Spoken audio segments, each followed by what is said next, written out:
بسم الله الرحمن الرحيم وإذ قتلتم نفسا فادارأتم فيها والله مخرج ما كنتم تكتمون فقل اضربوه ببعضها كذلك يحيي الله الموتى ويريكم آياته لعلكم تعقلون ثم قست قلوبكم من بعد ذلك فهي كالحجارة أو أشد قسوة وإن من الحجارة لما يتفجر منه الأنهار وإن منها لما يشقق فيخرج منه الماء وإن منها لما يهبط من خشية الله وما الله بغافل عما تعملون أفتطمعون أن يؤمنوا لكم وقد كان فريق منهم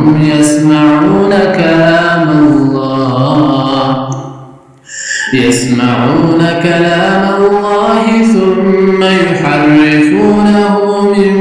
بعد ما عقلوه وهم يعلمون وإذا لقوا الذين آمنوا قالوا آمنا وإذا خلا بعضهم إلى بعض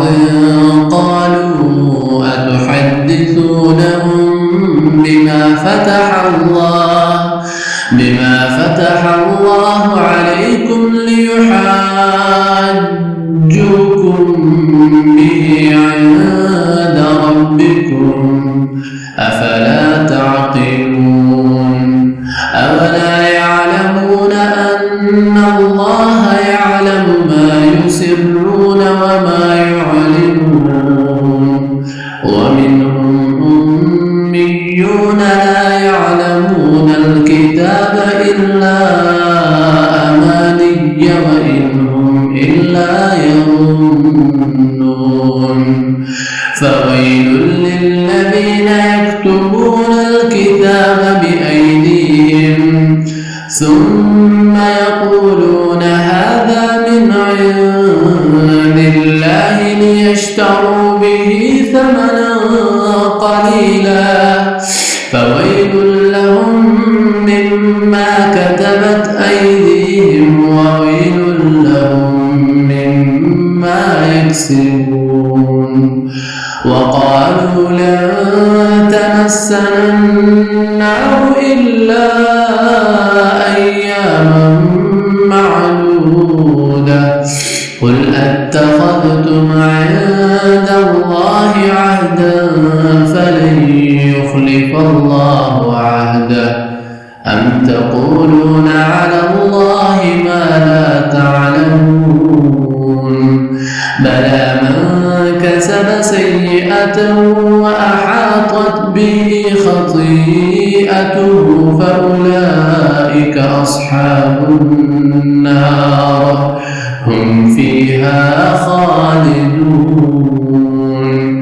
والذين آمنوا وعملوا الصالحات أولئك أصحاب الجنة هم فيها خالدون.